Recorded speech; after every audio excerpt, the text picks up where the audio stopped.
¿Cómo se conquistó Hispania?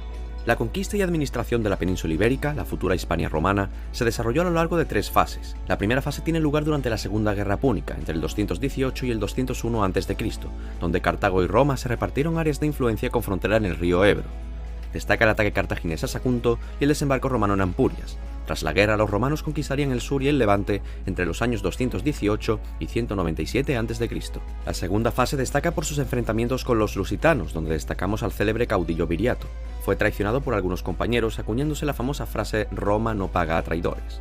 También destacó el famoso asedio de Numancia, en el que los locales prefirieron suicidarse a ser esclavos de Roma. Se conquistó la meseta y la costa atlántica entre los años 197 y 133 a.C. En una tercera fase, los enfrentamientos fueron contra cántabros y astures, y la conquista se ralentizó a causa del terreno difícil y de poco interés.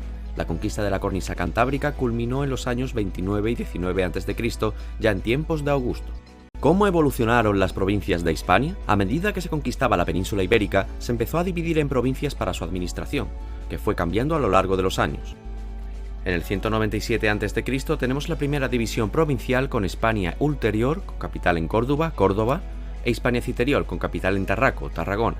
En el 14 a.C., tiempos de Augusto, se cambia a 3 provincias: la Bética, con capital en Córdoba, Lusitania, con capital en Emérita Augusta, y la Tarraconense, con capital en Tarraco.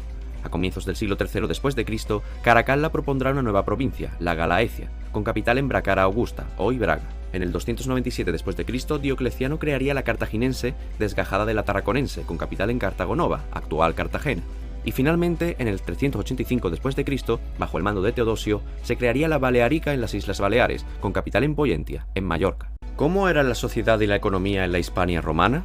Los principales grupos sociales en la Hispania romana se distinguían en órdenes: el orden senatorial, de origen romano, el orden ecuestre o caballeros y los decuriones, indígenas locales. Los órganos de participación política eran la curia, asambleas locales, mientras que el gobierno lo ejercían los duumviros, magistrados, mientras que los ediles se encargaban del orden público. El sector primario en Hispania se basaba en el cultivo de la tríada mediterránea: olivo, vid y trigo, la cría del ganado ovino, bovino y equino, destaca los flamantes caballos lusitanos, y la pesca en el Triángulo del Estrecho, con el atún y el garum como principales productos. La minería contaba con importantes yacimientos de oro, plata, plomo, como en Cartagonova y Cástulo, cobre en Río Tinto, o hierro en la cornisa cantábrica y estaño. Comercio destacó en torno a centros como Gades, Cádiz, Tarraco, Tarragona y Cartagonova, Cartagena, gracias a sus puertos, así como a las comunicaciones por calzadas, destacando la Vía de la Plata de norte a sur y la Vía Augusta que conectaba el sur y el levante. ¿Qué fue el reino visigodo de Toledo? Los visigodos formaban parte de la rama oriental de los godos. Expulsados por los francos de las tierras de la Galia, se asentaron en la Hispania romana. Fueron autorizados por los romanos para penetrar en Hispania y enfrentarse a otros pueblos invasores, como suevos y vándalos. Se formó un reino independiente ya caído el Imperio Romano de Occidente, con capital en Toledo. Desde allí el rey, asistido por un grupo de consejeros, el Aula Regia, se apoyaba en concilios en Toledo para tomar decisiones sobre asuntos políticos, jurídicos o religiosos. Entre los reyes más destacables están Leovigildo y Recaredo. Este último se convirtió al cristianismo.